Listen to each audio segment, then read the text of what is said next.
mid to enterprise type of companies. We'll come in, do a typical 5 days. Sometimes we'll adapt based on the needs of the client and what they're seeking to get out of the experience or the workshop.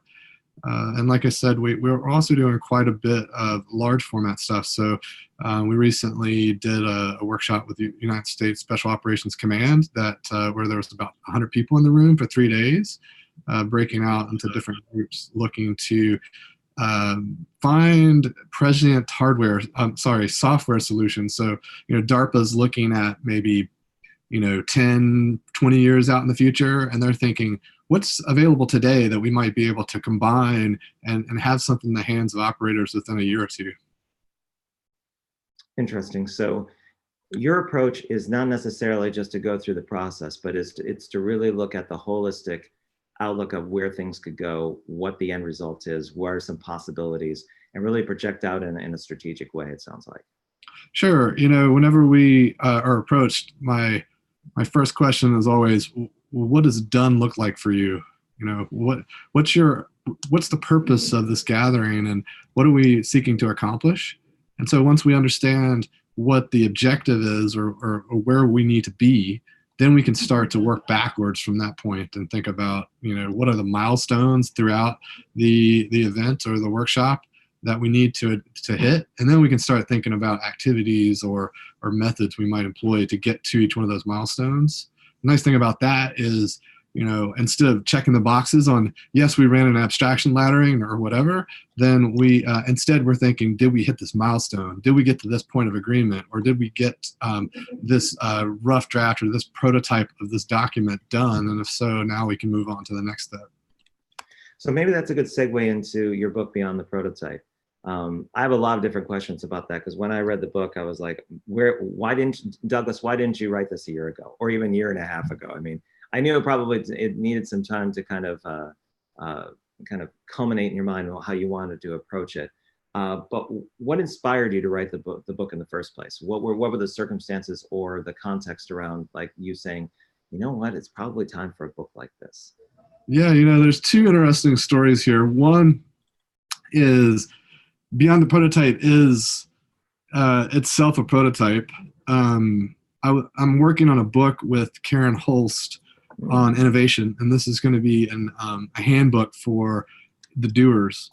So we're looking at, you could be a fireman, you could be a teacher within a school district, you could be anyone in any job or profession or industry looking to push an idea forward. Mm-hmm. And how do you do that with confidence? And how do you navigate some kind of sticky and difficult types of situations? And as we started to explore the process of writing the book and how to approach it, and we made decisions along the way, and then we started to second guess some of our decisions, or do we understand this fully? And I thought to myself, well, if I go through the entire process, then I'll have a kind of a 360 or backwards looking view. And so I thought, well, why don't I write a book to kind of get through that process? And as I started to write the book, I started to realize that, I think I've stumbled on a larger opportunity here, and it started to expand and grow. And I actually had to just, put a line in the sand and say, I'm going to release this thing, because I could have easily doubled the size with more stories and more just going deeper into other recommendations. But being as my goal was this to be a prototype and to learn, I really wanted to get it out into market so that we could kind of parlay some of that stuff over into the other book. So, go ahead, keep going. I'm sorry. And I was just going to say the other story is, as I was thinking in the back of my head, like, what would I do as far as a subject for this prototype? I started to think about one of my clients and some of the struggles they were having. And then as I started to dig deeper into conversations with them, it became clear to me that the situation was maybe worse than I had initially thought. And then as I thought about, the other clients that I've had and just kind of, contemplated it more, I realized that this problem was pretty widespread, and just the importance of thinking about how we manage these processes long term.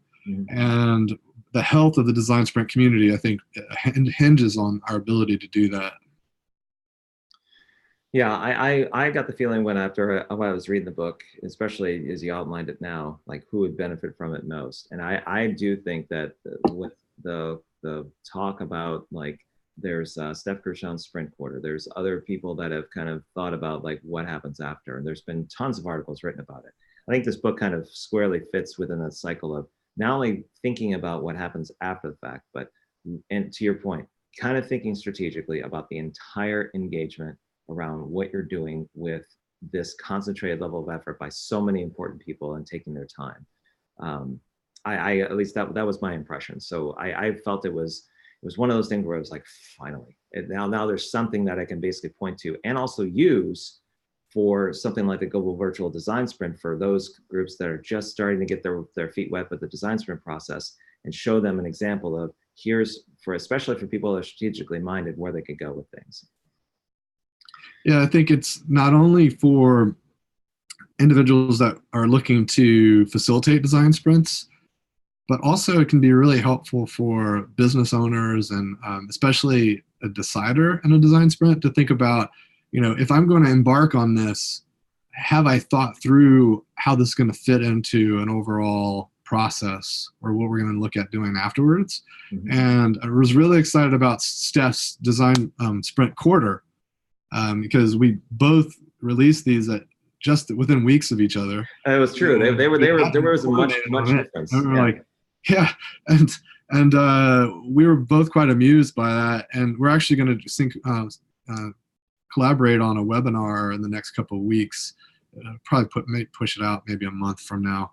And we're going to talk about the kind of the intersection of our thinking and how it's important for folks to realize that this is a longitudinal process, and the design sprint is not the answer. While it's exciting to get so much momentum, people talk about 2 years or 6 months of work in 5 days, which is great, but it's actually it can be pretty let's say demoralizing if you experience that and then go back to your standard ways of working, and then 6 months later look back and say, oh, there was so much potential, why did we squander all of it? And so we just want to get in front of that and let people be a bit more intentional up front rather than having regrets in the rears. And you and Steph being on the same team is kind of like the beginning of an all-star team. Now you just basically, I know that you've got a couple of workshops coming up with Jake Knapp on to Seattle and Vancouver, if I'm correct. They're coming up fairly soon. Yeah, as soon as you said that you were going to talk to Steph about kind of combining, both your perspectives, I'm kind of like, what? Really? So I'm looking forward to that. That would be amazing. I did have a follow-up question, though. It says, out of the 6 steps that you outline in the book, and I saw those at the recent conference, is there one in particular that's more important than the others? Or is it just depend on the context? Because all of them are really, I think, are necessary, but is there one in particular that you find that people should emphasize more than the other 5? It's really difficult to pick a favorite per se. I will... there's 2 that really jump out as this hyper important, and that's the kind of wrap it up step, which kind of reinforces the fact that the design sprint itself is not the answer. That the output of a design sprint is not code ready designs, and often your insights are not fully articulated, right? Like you may have stumbled upon more questions, or there might be questions that you had that you still haven't answered. And so making sure that you come back and address those things, whether it be an abbreviated sprint, some people call them iteration sprints. I think every organization is set up a little bit different. And so there is no one size fits all, except for the fact that you need to make sure that you do it. So, I've seen some folks just go and tweak the prototype and test it with a set of users and just keep iterating on that. I've seen people do like a 3-day or an abbreviated design sprint. It's many ways to approach it, but again, that mindset piece. I'd say if you are wrapping up your sprints or you feel like you've got a ton of confidence in what you learned, then I think the other piece that so many people miss, and I think is so crucial, is the narrative. So crafting and telling your story. That is so critical that I've started to incorporate it in every single workshop that I do as a closer. Now, a lot of folks will use Rose, Thorn, Bud as a closer, and that can be great. In fact, I'll often use it, but I won't end with it. I will follow that up with a debrief, some sort of group, let's say alignment or co-creation of a narrative that we're going to share out with the broader organization or stakeholders. Sometimes it might be external stakeholders or folks that just need to be in the know, influencers. Yeah. And usually we'll start that process by making a list of the types of individuals we might need to speak to, because these types might need to hear a different message. So for instance, we might say external influencers. These might be people in the community that we need to bring in the loop, and they need to be informed. There might be people that are part of a steering committee. There might be just a general population within the organization. There might be a certain other team, maybe the executives, maybe they need to hear a slightly nuanced version. Not that we're mixing our messages. We want to be very consistent in our thread, but there might be certain things that we need to drive home or points that are going to be of more concern to certain individuals. And so grouping them out like that can allow us to then target the messaging. And then if we do that together as a group, then what happens is two things. One is we're rehearsed in our message. So when the CEO stops us and asks us how the design sprint went, we don't just like in the moment of fright say, oh, it was a lot of fun. Or, some other trite thing that we just kind of because it'll often come from an emotional center when you're caught off guard. And so if we're not prepared, then we will get caught off guard. And so the point of these closing activities is to prepare us so that we have something rehearsed, we know what we're going to say, and then guess what? It's consistent. Everyone on the team says the same thing, because if you have 7 people from your design sprint filtering out into the organization, and ideally you recruited 7 people from different parts of your organization, so they're going off into their various departments and telling different stories. And even though they might be saying basically the same thing, if it's nuanced enough to where there's some discernible differences, it can really erode a lot of the progress you've made. Because then, imagine if you're hearing different things from different people and it doesn't seem to quite add up. It can be confusing and it can be hard to get on board with it, because how can you trust something that doesn't seem to be, it doesn't seem coherent. So how do you help to curate that common narrative among all the people that had taken part in a design sprint? Is it something that is part of the like you'd say in the retro at the end? Is it like a deliverable? What have you found to be the most effective, or does it depend on the group itself? I really like to do it as a way to wrap up Friday. We could certainly do it afterwards. But I've found personally that can be a bit challenging as far as scheduling, especially if I'm off to another workshop or speaking engagement or what have you. And so I really like to do it as part of the end of day on Friday. Also, if we haven't been able to schedule a retrospective, or if maybe it's going to happen on a Wednesday or something, then there's a few days where people might run into others and various messages can start to spread. And so I think it's best to do it before we adjourn. Which is another reason I really like to do the daily readout at the end of every day. So we're basically bringing in other folks that maybe we couldn't clear schedules for, or maybe in order to get it down to 7 people, we had to, leave out a few people that we really wanted to bring in. And so that daily readout can be really helpful to accomplish that. And also we're kind of telling that narrative and bringing people into the experience along the way. And so yeah, I usually like to do it as a very last activity of the very last day, where we all get hyper aligned and hold ourselves accountable on what we did and what we plan to do going forward, and who needs to know these things. So we'll start off, creating that list, and then we'll just go through and I'll facilitate a conversation around, okay, what does the executive team need to know? Mm-hmm. What happened this week, and what are we going to do next? And what roadblocks are we aware of? Like what are the high level things that we need to make sure we cover when we bump into those folks?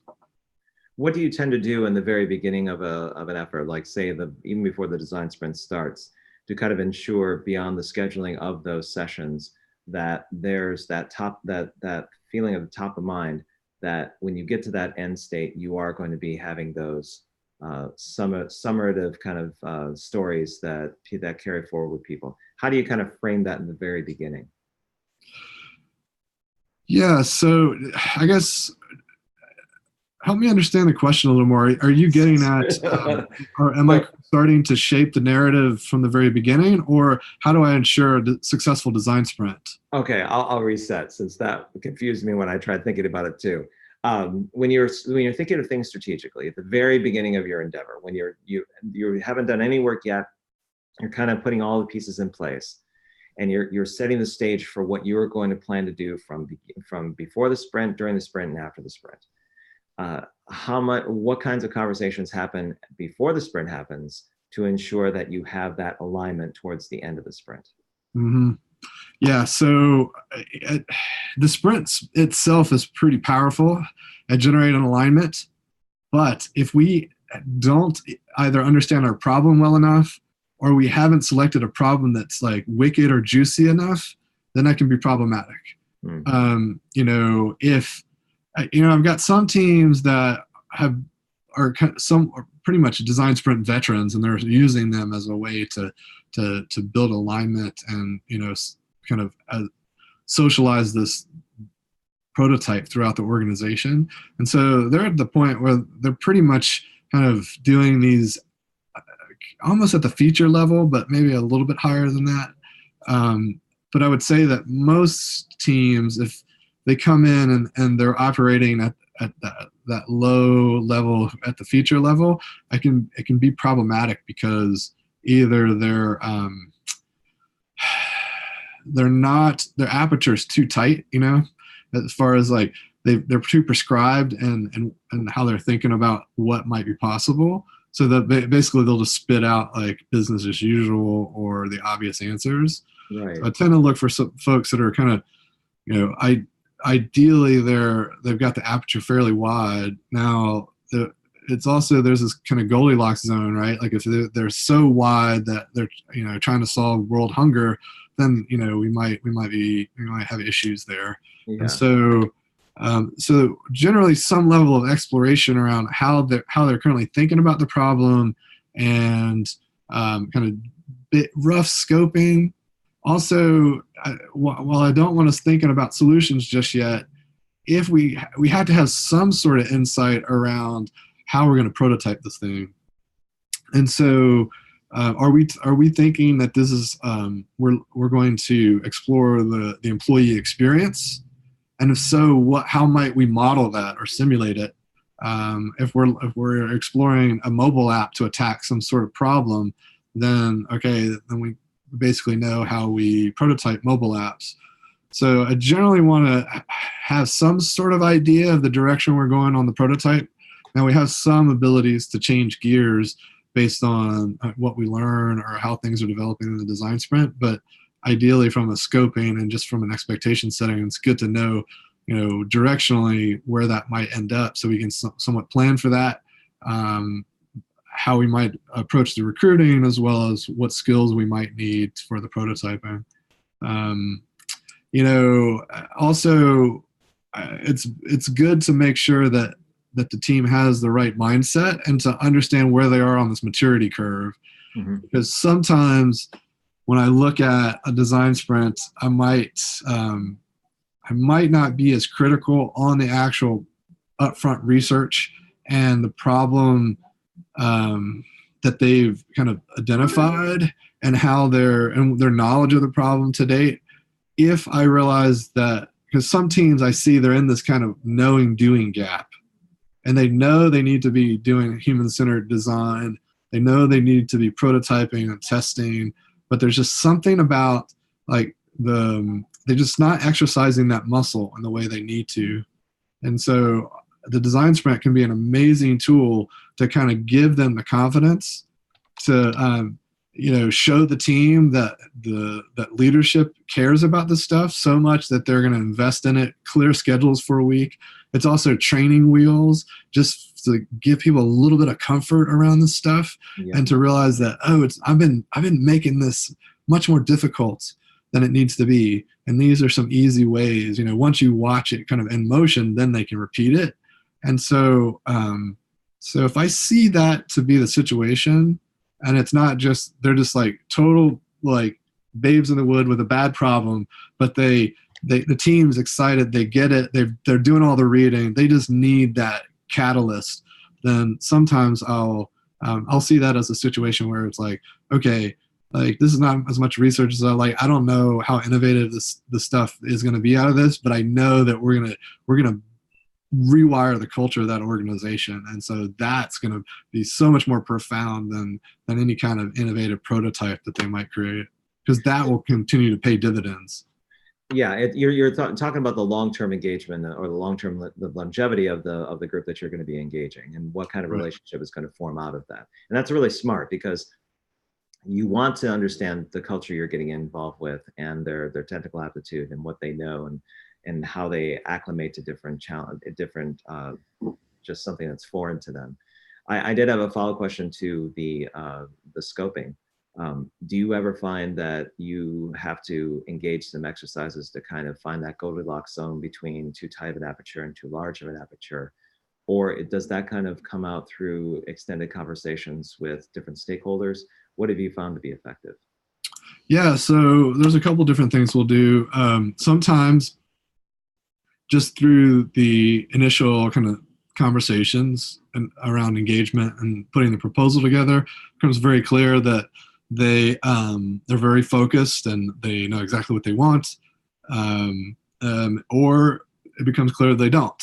And sometimes we will do a 90-minute discovery workshop on the front end, not that dissimilar from what others will call problem framing.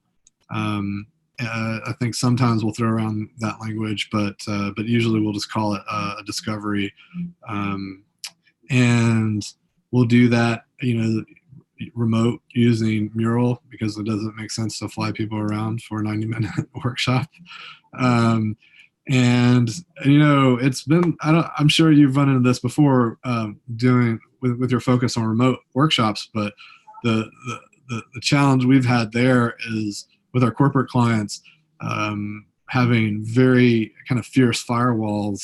It can be difficult, and if Mural doesn't work, then we might try other avenues, and the fidelity starts to go down pretty rapidly, as we kind of revert to lesser and lesser ideal solutions. But it can be very helpful to have those dialogues for two reasons. One, we can hone in on a specific unmet need or pain or challenge that is worth exploring.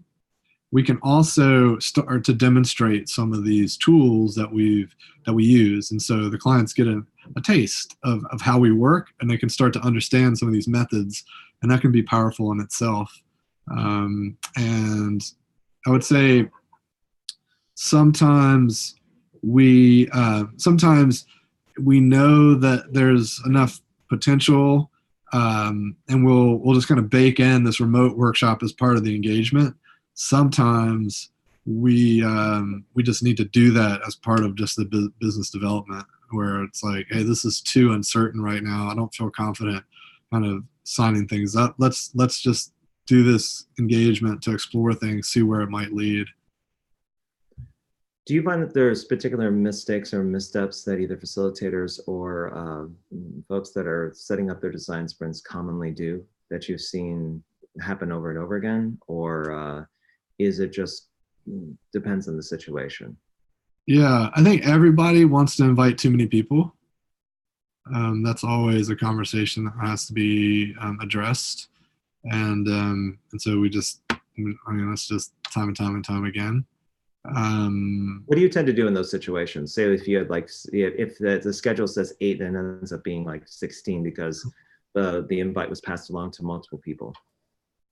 Well, that typically doesn't happen because I'm very clear in the planning process, and usually they're trying to bring in 16 people and we're getting it down to 8, and so they're unlikely to share it around because we've already done all that hard, difficult work of getting the numbers down. Mm-hmm. Now, and the way we do that is the daily readout's a great way to say, okay, who of these 16 could just check in at the end of each day and we'll be happy. We'll achieve what we need as far as including them, because some people just need to be informed versus actually, digging in and participating.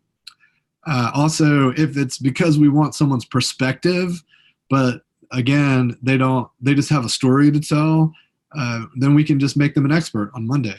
It's a great way to kind of pull them out of the main participant list and just get them in front of us, and so their voice is heard.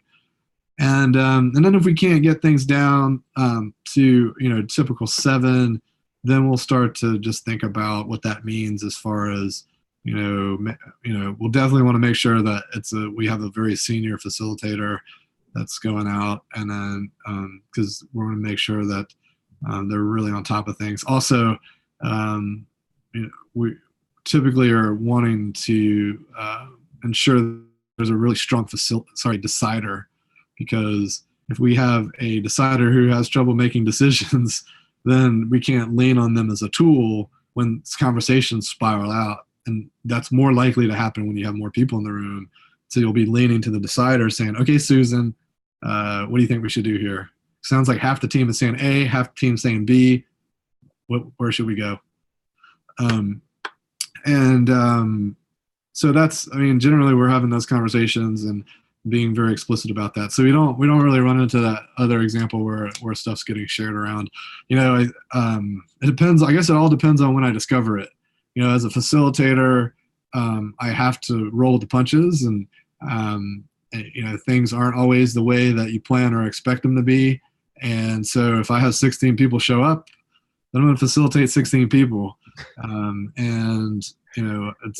can't, if that happens on Monday morning, you can't throw a fit and have the whole thing go sideways just because, they didn't follow directions. And so I think the way you deal with large numbers is really lean on the decider and really be a hawk on that schedule. Hopefully you weren't thinking you were going to do a 4 or 3 day, because with that many people, it's going to be even more of a even more difficult to pull that off. With the 5 day, there is some squishiness, some room, some cracks that you can move between, and I think that's a beautiful part about that design, because you can play with that space and let the innovative things percolate when they need to. And so that's really helpful with these larger numbers. Also, really think about controlling the quantity of your content. So when people are generating content, you want to really constrain that. And so, for instance, in the how might we sharing, you're just going to limit the number of how might we's they can put on the wall. Because if you have 20 people and they all put up 5, that's 100 to sort through, right? But if they only put up 3, then you can that'll conserve time a bit, right? And there's less stuff for people to filter and think through as far as the whole group goes. Also, that notion of doing, I think, in the book, they say you could do up to 3 sketches. If I got 20 people in the room, I don't even plant that seed. Everyone does 1 sketch. Yeah. Otherwise the affinity diagramming with that would be highly challenging. Yes.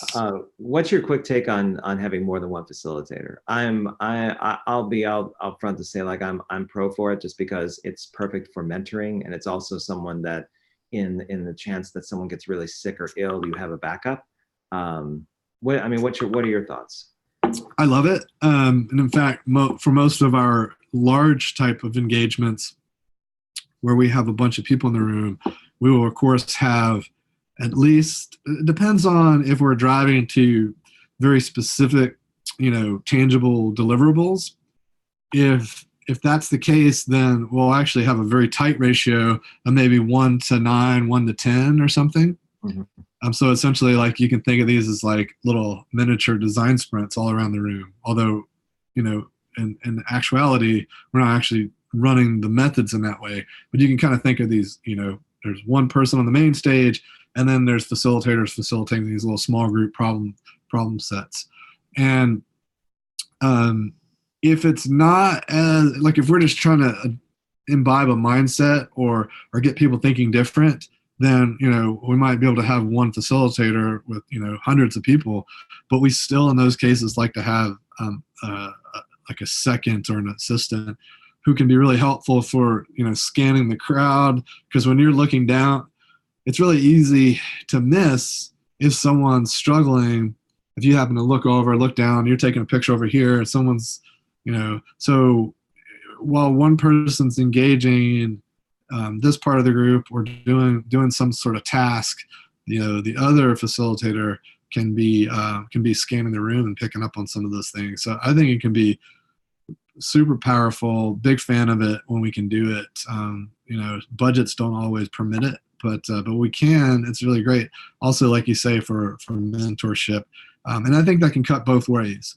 Because it's I first thought about this back when I was first. I'm more of a boxing fan than jiu-jitsu, but I've done jiu-jitsu a few times, and the first couple of times that I rolled for all of you pure jiu-jitsu fans. I know what that means, by the way. So yeah, you're a good company. So yeah, the guy that was kind of coaching us was telling me that he always likes to roll with beginners because they do the craziest things. Because once you become accustomed to other people and they learn the rules and they're coloring with inside the lines.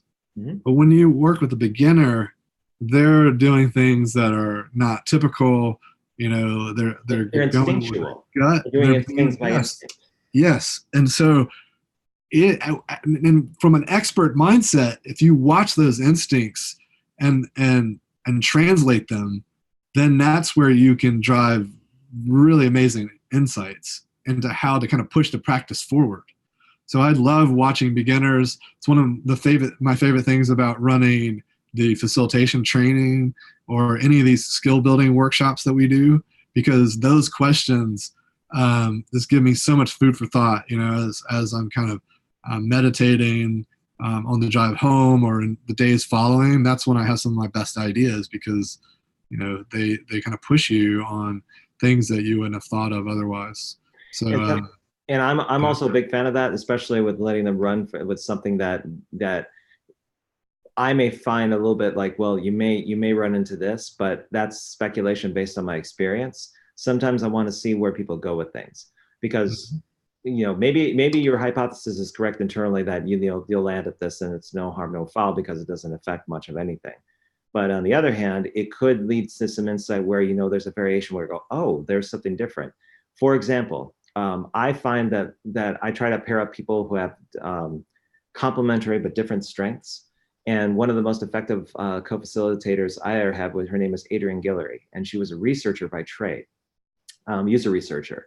And what she brought to the table was not only more of a nuanced approach to empathy and understanding where people are coming from, but she was really brought it home during the interviews and being able to be very professional, on point, not leading with bias, and it was just watching her work influenced the way that I not only wrote my copy and wrote my materials whenever I was preparing for a particular engagement for a design sprint, but really to think about that holistic strategic picture around how someone is going to feel from beginning to end in terms of their comfortability, what they need to understand, why they're here in the first place. It was one of those epiphanies I had where I loved working with her every single time I was partnered up with her. That's awesome. It reminds me of a concept that I love from complexity theory, which is requisite diversity. And lately it's that thinking about that topic has led me to a concept that it's a blog post that I'm still kind of noodling on. So you'll hear it here first. I'm thinking a lot about this notion of observational diversity. And it's a term that I coined based on these. Well, so I went to an entrepreneurship class probably 15 years ago. One of my mentors does, and this guy by the name of Gary Hoover, and super just awesome guy, amazing businessman, total nut. If you ever get a chance to see him speak or want to check out his YouTube videos, I highly recommend it. But as part of the entrepreneurship class, one of the things he had us do was go to the mall and basically observe. So observe users, observe displays, observe, the fit and finish, the employees, like rather than just going in as a consumer, go in as an ethnographist and just think about everything that you see. And it's fascinating because he taught this from, like, he's not a human-centered design guy. This is he's an economist, right? And so he spent many years working for the May Foundation, and he would literally go to a new town and decide where they were going to build the mall. So they would literally just sit on a corner and just watch, like what kind of cars drove by, it wasn't just about demographic data, it was just this observational data. And so the thing that struck me about that activity is when we gathered together after the session and debriefed, the things that people observed were quite different from one another. And I think that your worldview, your perspective, how you grew up, the things that, like, if you're a Nordstrom shopper versus a Macy's shopper, you might notice different things in those stores. Some things might feel common, and so your brain just ignores them. Some things may feel abnormal, and so you pick up on those because it stands out. And so the more diversity you have on the team, the more rich the observations and insights are going to be. And there's lots of other things that will be more rich because of requisite diversity. It's just the thinking, the perspectives, even how you synthesize the observations of someone else. And so anyway, I'm very big fan of that, and it's awesome that you've been benefiting from working with the researcher too. That reminds me of something I've been meaning to ask you for quite a long time, and that's been your own diversity towards the audience that you seek for voltage control. And what I mean by that is that every so often I'll see an article from you around an engagement you have with, I believe one of them that comes to mind was a group of lawyers, like a lawyers group that was based out of, I think it was out of Austin. But one of the things that's always struck me about how you conduct business is that you don't necessarily go after a particular type of industry. You seem to have a unique approach to going to other industries and going to other segments that normally people wouldn't necessarily think that would be within the marketing or product realm, but finding a way to kind of bridge the kinds of things you do at voltage control with what they're interested in making those presentations. I'd like you to speak a little bit on that, because I think this is something that has typified at least my impression of how you've gone after business and how you've kind of been open to other people understanding what you do. I'd really love you to talk about that a little bit. Sure, yeah. It's fascinating. When I first started voltage control, I met with a lot of folks that were either in the kind of agency space, maybe they were managing directors or part of the leadership team or partner in some sort of agency or firm. And just because I have always been CTO, I've done a lot of the work, so I understood what would be required from an execution and delivery standpoint. but I wanted to learn more about what does it mean to market, sell, and what are some of the logistics around just running the business part of this type of agency. And you know, I got a lot of advice to not do what I'm doing. Like the two big things were, you want to think about a long-term engagement. So how do you lock folks in and create these anchors? And the more I just thought about what I wanted to do and where I saw the need and the potential to drive a lot of value into my company clients, the kind of the short-term engagement to me was super clear and critical way to differentiate and to be who I wanted to be.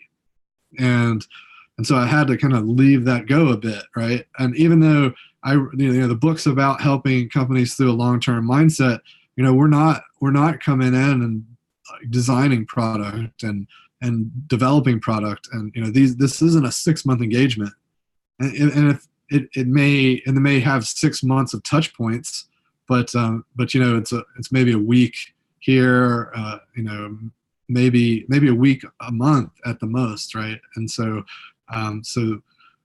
that was one piece of advice that I ignored. Another piece of advice that I heard consistently that I ignored was to have a very targeted industry or type of company, and to be very clear about who that was and communicate it. And I, at first it made sense to me, from if we're going to run ads and we're going to go and do a bunch of outbound, then we would need to know that, and we would need to specifically go after those people. And I guess I kind of struggled with this notion of, well, who's the most important? Like, why? How do I even decide who I would target? Because in my mind, there's lots of folks out there that have these challenges, and our ability to come in as an unbiased third party and either help you kind of explore partnership with another company, or explore some challenge, bring your team together, make more effective decisions, these sorts of things. It really did not matter that we did not have deep industry and domain expertise. It didn't feel right to pigeonhole yourself. Yeah, exactly. And so I wanted to stay diverse and whatnot, and so kind of define typical agency norms in that sense. And there's some things that we're looking at that would kind of be productized workshops that we're developing that would, I would say, be more targeted at a specific discipline, but not necessarily industry. And some industries might have a need for that discipline to be more facilitated than others. And so you might see some of those products start to roll out, but again, it'll be maybe more focused at this discipline, this problem, this challenge versus an industry. And I think that I just think that there's so many folks that can benefit from these tools, and especially as we think about the future of work and where things might go as AI starts to really kind of spread the gap between like what humans might be great for versus what machines might be better suited for. And I think just the facilitated approach is going to be more and more needed within our future organizations. Yeah, I can see your point completely. I'm someone that advocates for people to kind of narrow their focus, at least when they're first starting out, so that they can understand how to get their messaging right. And then once they're more comfortable in their own shoes, when it comes to workshops, design sprints, or whatever they want to do, then they can kind of seek out like other aspects or other avenues depending on who they engage with and what seems to align with not only their disposition but their strengths. But more often than not, sometimes generalists tend to struggle with being too wide open. But again, to your point, it just depends on the person you are and what makes sense to you. And that's what you should probably roll with ultimately. Okay, so Douglas, we are getting close to the top of the hour, and we have a segment coming up for Q&A. So for folks that are in YouTube or here registering or who have registered for the session, you can go ahead and put in your questions within the chat and I'll pick those up. I do have one right off the bat from Tim Decker, who is a product designer for Kiwi.com out of the Czech Republic, and someone I've talked to before. He's did some work with post-traumatic stress disorder children that were from war zones for refugees. He did wearables. It's just a fascinating podcast I had with him. But his question was, I've experienced great prototypes getting killed by the client because, and this is his assumption, it required too much internal restructuring, money, or ownership of stakeholders had faded. How do you deal with stimulating the client to actually realize the proven ideal solution? Yeah, there's a bit to unpack there. Like that word ideal, you know, I don't know if there is such a thing. We live ideal.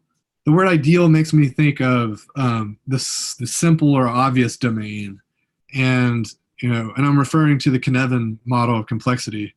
And so, typically we're oscillating between the complex domain and the complicated domain, and so what you're talking about is either where there's kind of two scenarios: one, we didn't plan for it, or one that things shifted. And so that's kind of where I'm getting at. Like there is never an ideal, and we have to be comfortable with the fact that things may change tomorrow, and we just need to be comfortable with that. And even though we build this prototype and we're all really jazzed and it tested pretty well, like it has to exist within within an ecosystem, and it has to also take into account what happens tomorrow.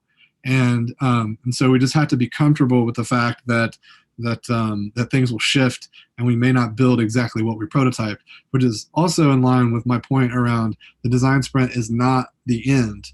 So we can't think that the point of the design sprint is to prototype the thing we're going to build. The prototype is just an interface for a conversation so we can learn more and bide that into our process and then move forward. Now, if you're saying that it, for all intents and purposes, let's replace the word ideal with it is the thing we should build and we're very confident in it, but it's getting shut down by other forces. The only ways that I've found to deal with that is make sure we have upfront conversations to ensure that we select the right decider, because that can often be the cause or culprit of this sort of outcome, and just be super confident that we've got the right person there, because if we have the right person there, then they'll have the authority, they have the ability to drive the change, to get the resources we need. Also, having that conversation up front around budget and saying, hey, this work might reveal something that we currently don't have planned, right? And we got to be comfortable deploying budget to this to make sure it happens. And then also, if you're not including, one thing that I see teams mess up all the time, especially design sprints we don't run, is not including developers or operations, people who understand the logistics, because if they're there on decision day, then you're also going to make sure to get in front of some of those issues before the prototype even gets built. Another thing I'll say is there's something that Jake and Steph and I are big fans of, as the notion of Judgment Day. And that should be some point in the ground, post design sprint, and based on your organization, complexity or problem you're dealing with, that's going to be closer or further away from the end of your design sprint. But the point is, if you have this moment where you've all agreed that we're going to come in and we're going to talk about, are we going to do this or not, and just be very intentional about it, because it's one thing to make a business decision to say we're not going to do this, but everyone's like grateful that we did the design sprint, but we're just not going to move forward on this for various reasons. That's a completely okay and fine outcome. And we need to be comfortable with that, right? Because, things happen. But what is not okay is that we just kind of like, it's just a Walking Dead zombie for like 2 years. And then, it's like people don't even want to talk about it because it's like, like this. It's a zombie. Yeah, it's just not good. Yeah, I'm right there with you. It's one of those things where the decider is really important for getting political clearance around what you're doing internally with the company and how many people it's touching, because some people will get the wrong impression of the engagement overall and will attempt to discredit it or even openly question why it's being done. And they're valid questions. There's nothing wrong with it, but having the right decider that has a certain level of air cover that can provide the rest of the engagement makes everything much easier to kind of execute. But if again, it depends on the nature of the sprint too, because for the types of sprints that voltage control will do, you definitely need that decider involved. If it's just like a team kind of exploration of an idea or something that doesn't have any kind of like involvement in the roadmap or the strategic sense of the company, then that's a completely different ballgame. But yeah, yep, you definitely need that person involved with it.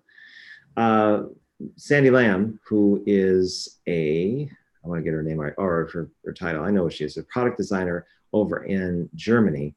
Let's speak Germany. She wants to know, what exactly is a human-centered technologist? Well, that's just a compressed way of saying that I'm a lifelong CTO who believes in human-centered design, and I know a lot of my peers get really hung up on the technology. Early on in my career, I learned the lesson. It was before we even had the terms, user experience, but we had a competitor that came along and took a lot of market share from us because they just delivered a better experience, even though our technology was light years more sophisticated. And so that as a young developer really stuck with me. And so as the field of kind of product design, design thinking, human-centered design, these kinds of things started to develop, I watched it very closely. And as I grew engineering teams, I made sure that we had that voice represented. And in fact, I thought of the team as a three-legged stool. So I always tried to balance the technology, the market, and design. Because if we were lopsided on any of those, it would not turn out well. Makes total sense. The last one I've got is from Johnny Say. He is an innovation consultant and design thinker for the Alliance Safety Council out in Madrid, Spain. And his question is, what are your 3 go-to exercises for a workshop? Wow. 3 go-to. That's really tough because, as I mentioned, we always do backwards design. So we'll start off with the end in mind and then kind of create these milestones. And then, so the activities are really, there to serve a function, or there's a purpose for them. So, I guess I've been using a lot of improv lately. So that might be something to check out. In fact, I guess one of my favorites is 7 Things. So it's just a really quick way to expose or just unlock people's kind of perspective a bit, because we need people typically come in with a bunch of baggage. They need to shake all this stuff off and get creative. I think that's a great tool to do that. Is there anyone in particular you'd recommend to read or to check out for improv? There's a book that I used to recommend a long time ago, and I forgot the name off the top of my head. But do you have any particular references that you'd like to put out there? Yeah, there's a great tool called Improv Wisdom. It's a great book. Stanford has I just learned about this at the conference last week, but they have a set of cards that are actually quite nice, that help you kind of, find methods based on what you might be looking to accomplish. But Improv Wisdom is a great little book. It's like one of these like 120 pagers that's really well done by a lady that taught theater at Stanford. And anyway, it's a great little read. And I think that the nice thing about it too is that it's not just full of methods. It actually gives you some really great framing for how to think about it. So if you're trying to sell this to one of your clients as like, no, we really should loosen up before we get into the meat of the stuff, then she gives you a lot of great ammo for that. And the other thing I would say that I'm a huge Liberating Structures fan. Triz is one of my all-time favorites. It's a way of discovering counterproductive behavior and then making commitments to stop doing those things. And the nice thing about not doing things or removing things from your plate is it creates space. And the thing that typically rushes in to fill space is innovation. And so I just love that tool. And I guess the other one that I was talking about that I really love to close with lately is Guardians of Change, which is basically just creating your matrix of stakeholders or who needs to receive various messages, and then let's craft some messages together so we can commit to how we're going to talk about this going forward. It's called Guardians of Change. Mm-hmm. That's the first time I've ever heard of it. I knew of Liberating Structures before, and I've been hearing more people talk about it, but that's the first. So Guardians of Change comes from MG Rush, not Liberating Structures. But and I just I have a webinar on Liberating Structures as well, so I'll have to share that over to you, Robert. Yeah, I was about to say that I would definitely want that link because right now the things I have for you coming up, there are 3. October 15th, you're going to be in Vancouver with Jake Knapp for a Design Sprint Masterclass, and you'll be up there. And then 2 days later, you're going to be heading down to Seattle with Jake again for another Masterclass workshop there. And then you have the Control the Room conference that's coming up in February, which I think you're currently, you can correct me if I'm wrong, you're currently still taking in applicants for speaking and for kind of presenting at that, correct? That's correct. Yeah. Okay. And we have openings for 20 minutes, 30-minute and 60-minute slots. It's a single track, single day conference for facilitators to come. It's what I've lovingly learned to refer to as a community of practice. So we're inviting facilitators to come and learn from each other and to share. And these presentations will, there has to be some percentage of engagement and participation. And we're actually looking at, from a curation standpoint, to consider the different types of engagement mechanisms so that to make sure that, it's not a day full of think, pair, share. And we'll look at how we reset the room throughout the day and those kinds of things. So last year was a really big success, and we're hoping to build on that this year. I've heard nothing but good things about it from everyone that's ever gone to it, or if I've heard somebody else that's been to it. And I have no doubt, given that what I know about you and what I've learned about you over the years, that you're going to basically bring a lot of value and a lot of great things for that conference when it comes up in February. So, Douglas, we're at time. I want to thank you so much for taking the time to speak with me today for this part of this GVDS Presents thing. We'll get those links from you later on so we can include them in the show notes. If you want to find out more about Douglas, you can find him on LinkedIn. You can also check out his business over at Voltage Control. Just do a Google search for that and you'll find it. And again, we'll include all those links when we follow up later on today. But thank you again, Douglas. Really appreciate you being here, and I hope you enjoy the rest of your week. You too, Robert. Okay. Bye. Take care.